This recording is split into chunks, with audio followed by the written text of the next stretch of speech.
What's good, y'all? Y'all might be wondering, girl, where you been? Like, where have you been? The uploads, like, where have they been? Aren't you, like, bored? Like, upload a video. Like, if you're that bored, upload a video, right? Let me tell y'all something, bro. One thing about me, I'm always sick. It don't matter what season it is. It don't matter what day it is. I'm always sick. So guess what I am right now? Sick. Yup, sick. I'm sick. But let's ignore the fact that I'm sick, right? Because I'm not sick. Y'all can't even hear that I'm sick for real, because I just be that good at hiding it, y'all. Let's talk about spawn selection, because, y'all, it used to be a champions only thing, and, like, the way that the champions didn't know how to spawn select has me worried, so I'm gonna teach the Griffins how to do it right. Even though the Griffins are my worst enemy, y'all, I'm gonna teach you how to do it right, because high tiers got big egos, and I don't really care for them. They don't know what they're doing, and they run flywheel on everything, so I don't care. So, I'm gonna tell the homies. Let's get into it, bro.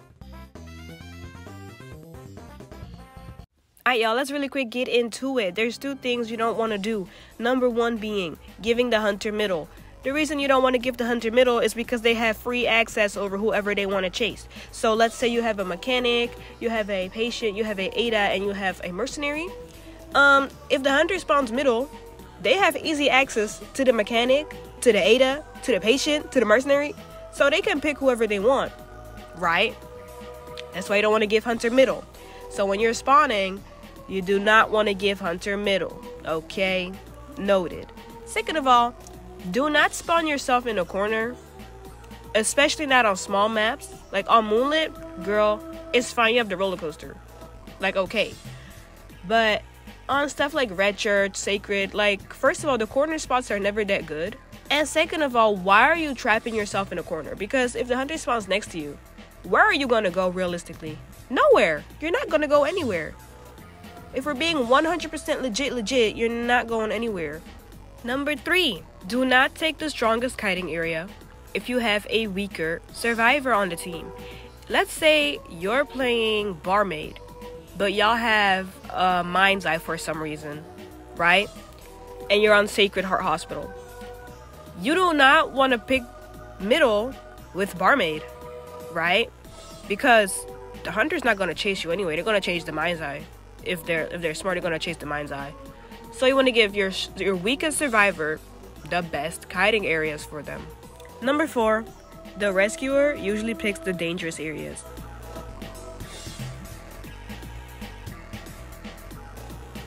Alright, and right here, I'm just going to tell y'all all the maps, what are good spawn areas and where you want to go when you spawn there, and what to avoid. So let's get into the first one. Okay, right here we're on Arms Factory. I'm playing Merc, so I want to spawn in middle. But there's other people on my team. So let's pretend like I'm just playing as the whole team, because practically I am. Alright, Arms Factory has 2 very distinct spawn locations that are very common. When I say kiter, I mean anybody. It can be from a coordinator all the way up to an acrobat to a Mind's Eye. Like, anybody that can get chased is a chase target. That's what I mean by kiter. Anyway, rescuer goes middle because that's the most dangerous area. Now let's talk about the kiters. So somebody goes forest. That means if the hunter spawns at shack, they go to the right. If the hunter spawns to the right of them, they go to shack. Now you have kiter 2, which is all the way at the bottom. They are spawned between sandbags and factory. Now the way to know which is which, factory has the red roof and shack has the blue roof in this map. So just a heads up, because I used to get confused. I know y'all probably gonna get confused too, right? So this kiter, if the hunter spawns at factory, they will go to the left, they will go to sandbags. And if the hunter spawns sandbags, they will go to the right, they will go factory. Very strong area, but the hunter does not want them to go there, so the hunter will probably spawn at factory. Now kiter 3 can either go up or down to factory. So that's one. I'm gonna show you the second one. Now our second example right here, kiter 3 has decided to go factory, which means the hunter cannot drive kiter 2 or 3 out of this area. And most likely the hunter will have to chase after kiter 1. Or they could try kiter 2, but kiter 2 can still go to factory because kiter 3 can just rotate up. So right now, the hunter's ideal target will be kiter 1 unless they're playing a specific hunter that does not care about factory. For example, Naiad. So kiter 1 will then most likely have to go to the right.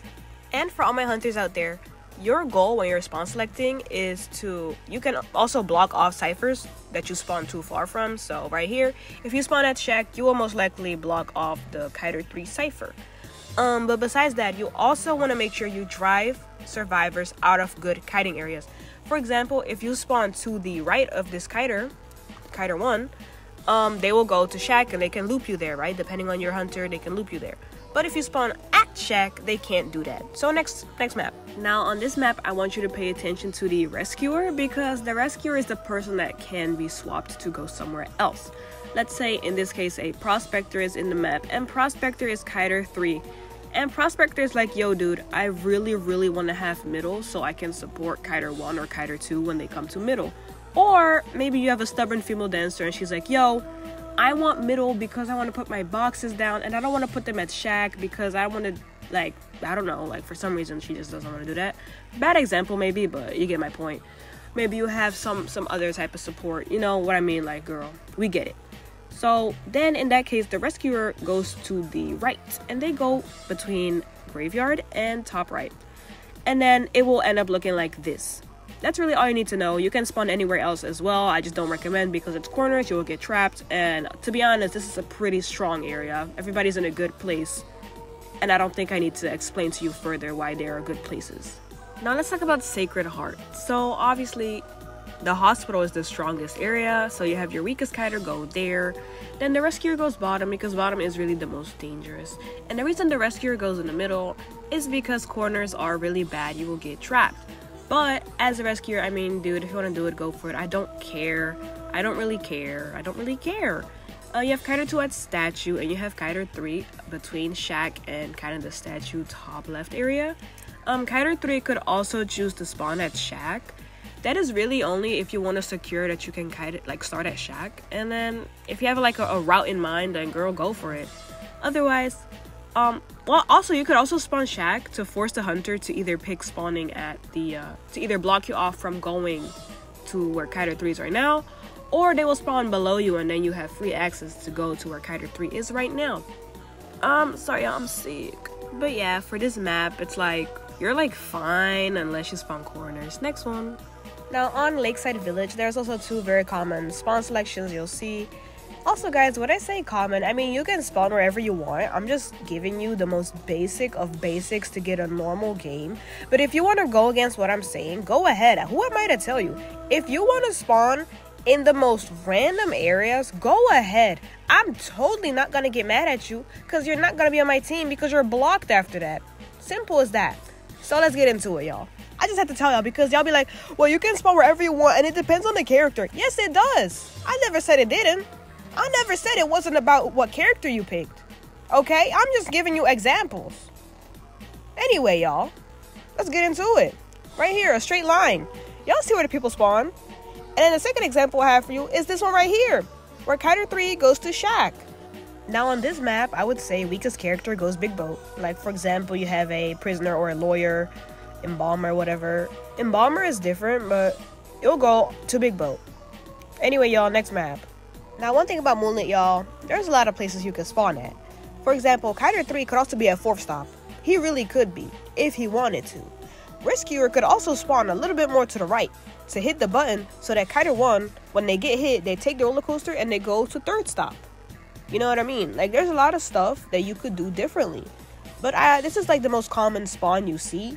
But I mean, if you want to help Kiter 1 get on the roller coaster, go ahead. If you want to, you know, be Kiter 3, but you don't want to spawn there, you want to spawn at a 4th stop, go ahead. Like, totally up to you. And then again, when the hunter spawns somewhere, you're obviously going to go the opposite way. Like, I don't need to keep explaining to y'all how this works, right? And then another thing to keep in mind, Kiter 1 and 2 are usually weak, but Kiter 2 is then the weakest because the area around Big Tent, like the back, is pretty good. Kiter 1 can just take roller coaster. That's it. That's all you need to know. Now, right here, Kiter 2 is usually the weaker character. They go factory, like maybe a decoder or something like that. Rescuer can also be swapped for Kiter 3. The same thing that happened back in the Red Church map. For example, maybe Kiter 3 is like a toy merchant and she wants to put down her catapult back up the stairs to factory. Then obviously you would want to give her middle so she can really fast do that and then go back to decoding.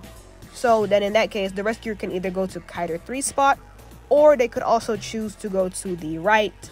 I mean, whatever you want to do, it doesn't really bother me as long as middle is not open.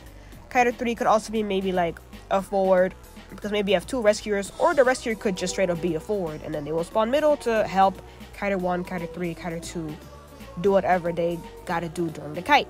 Now on Eversleeping Town, there's again 2 very common spawn y'all know what I mean, like come on now. So sorry about that. Basically, Kiter 1 is, you see them, they have access to go to graveyard. You don't want to spawn immediately in graveyard because you can just like kind of like, you can't go anywhere. That's really the point with it. You can't go anywhere. If you're playing like mechanic, like okay, I mean girl, you're gonna die regardless, but like okay, but I don't recommend spawning there. But if you gotta do it, you gotta do it, I guess. I don't know. But you have this one where middle is obviously the most dangerous, so you have the rescuer there. I don't have to keep repeating that, I'm pretty sure. And then you have Kiter 1, Kiter 2, Kiter 3. Kiter 2, you see where they can go. Kiter 3 can also go places. Like both of them can really go places. So depending on where the hunter spawns, you go the opposite way. Of course, you rotate away from there. And then this is the second what is it called, y'all? The example, right? The example. I mean, this one is just like you see it. Next. Now we have come to our final map, which is Chinatown. You see the spots. Middle is the most dangerous. Rescuer goes there.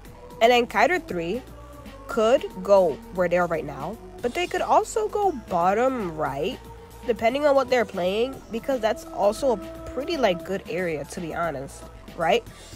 And then Kiter 1 and Kiter 2, they don't have to spawn where they're spawning. As long as it's not really in a corner, Kiter 1 could really go to the left of the rescuer. Kiter 2 could stay at the same spot. Maybe they don't. Maybe they want to go up. Like, I don't know. But like, you know, whatever. I mean, personally, if you have somebody that goes to bottom right, you don't want to give Hunter just immediate access to them by where Kiter 2 is right now. So you would have the rescuer, I mean, not the rescuer, the Hunter spawn at where Kiter 3 was before. You know what I mean, y'all? Y'all, I'm tired as heck, man. Next. All the things I said in this video depend on your character.